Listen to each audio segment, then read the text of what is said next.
Hey guys, on today's video, we're going to be reacting to some old Midwest whitetail hunts on YouTube. If you want to check out any of Midwest Whitetail's content, you can follow them on YouTube as well. I hadn't seen any of it, so it's all new to me. Let's check it out. I'm teeming with anticipation at this moment. Man, that's the old logo. Hey, there's Jim Riser. See? Yep. Oh, wow. Look at that young Oh, buck. wow. Hey, there you know that old boy. See Sam Soholt there? That was Sammy? Yeah. Oh, yeah. Didn't even look like him. Oh, yeah. It's hard to think. This is 11 years ago when this happened. Look at that. Spry young buck. Oh, man. Now, I was a senior in high school on this one. I'm trying to think, how old was I? 25? Ted was 12.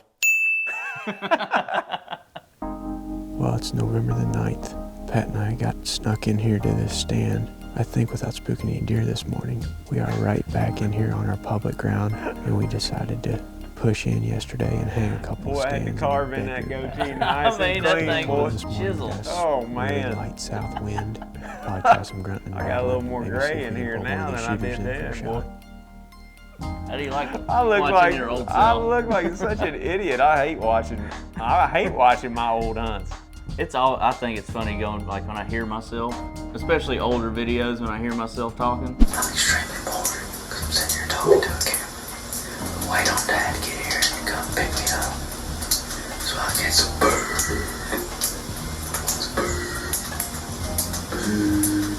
I think it only bothers yourself though. Oh man, time lapses. That's a beautiful one We there. filmed all kind of them back in. We had this big long time lapse rig. We could motion time Dolly, lapse. yeah. Oh, I'm saying like, oh, we're out here on our public ground. We are right back in here on our public ground. Like me and Pat just made this purchase, a few days ago. This is we were sitting in them two heavy stands and them sticks. We packed them in like 2 miles the day before that. Oh man, he come by right there nice though.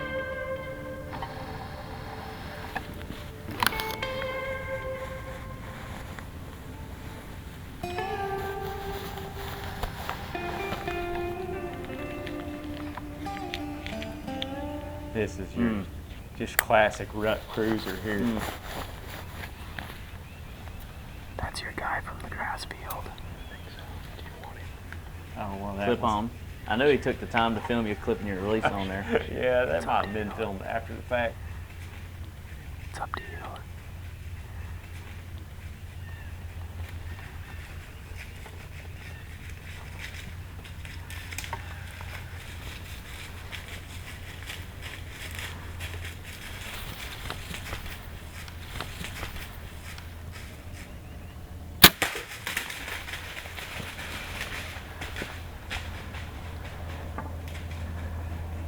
He didn't go very far.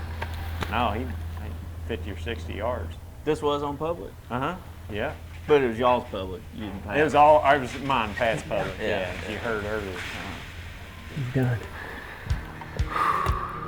Buddy. Oh man. He's done. Wow, did that happen fast? Holy cow, that was awesome. He came right in here just like we were hoping they'd do. Just right down this ridge, down into this bedding area. There's actually a doe and a fawn out here. I know that's what he was doing. He was coming straight through here cruising looking for does. We killed him at 9 yards right here. Man, that's cool. How about that, dude? That's pretty awesome.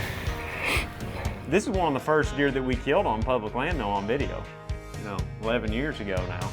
A little bit different deer setup back in. Did you have a chipped tooth? Oh yeah, I got a chipped tooth. This is pre-Invisalign. Now I got these babies straight, boy. Yeah, I chipped that tooth on my great grandma's coffee table while I was playing hide and seek when I was 10 years old. I went to duck down and hide under the table and I was looking behind me and I was wham, smashed it. Had blood running down all over my shirt. Lots of Jim Riser music. Look at this freaking mega scrape up here.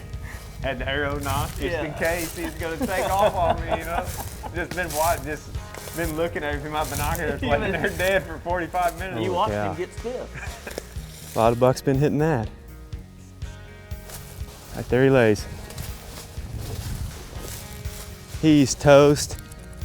Oh yeah, really nice 8.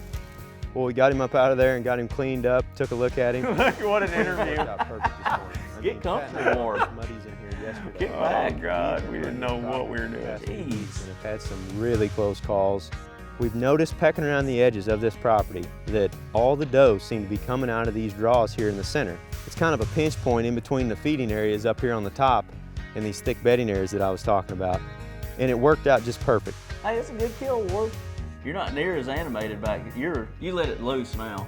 But back then I was worried about it because, you know, we were professional. Everything we did was, we need to be professional on camera, we need to be professional whenever we're filming. And really that was good because that taught us all these skills that we have now when it comes to videoing. But whenever we killed stuff, we were very reserved on video. Yeah. I mean, a lot of the stuff that got cut out of these videos is just the same exact way that we act now. Now we roll the cameras though all the time, you know, and it just captures us being ourselves. But back then, we would only film certain things. Like that interview with me sitting there with the deer looked like a moron. That's all staged up. Yeah. It was just different, put it that way. Dog's barking. Cash, shut up! We're filming. He's out here barking. Come here, Cash. Circus. Here you go.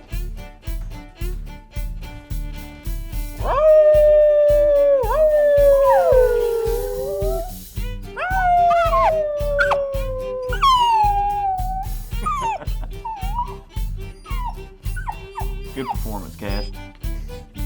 Sorry about that. I didn't see the date on this, like the month.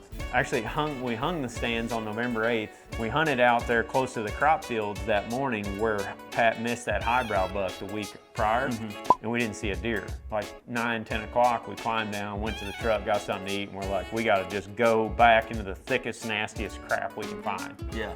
So we just packed all that crap in there. I mean, now we're talking about 10, 15 pounds max. Then we were packing, each of us was packing close to 30 pounds. So we walked in like 2 miles deep, found that spot, hung the stands, hunted that first evening, saw all those other deer and those other bucks, and then we came back in and killed him the next morning.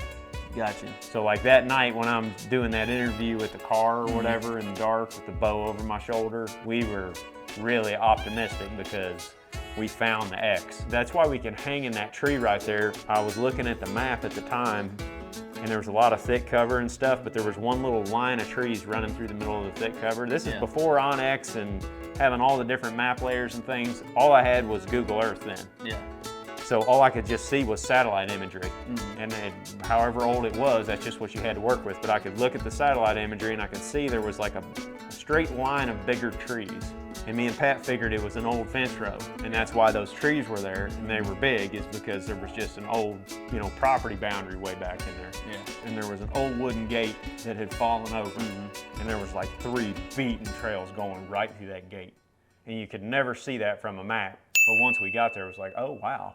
These deer have been perennially coming down this ridge and transitioning from one bedding area to another through that gate. Yeah. And that's right where that deer was walking. He was walking right down that path and he veered off of it at the last 5-10 yards and I shot him right in front of the tree, you know. Yeah. But he was coming right down those trails that were headed for that gate. And that's the open gate. From 11 years ago. But that's it for this video. Hopefully you guys enjoyed this little reaction video, trip down memory lane. If you want to watch more of these, please let us know in the comments. We got lots of these old hunts. We love watching them and making fun of ourselves. Most importantly, making fun of ourselves and Warb.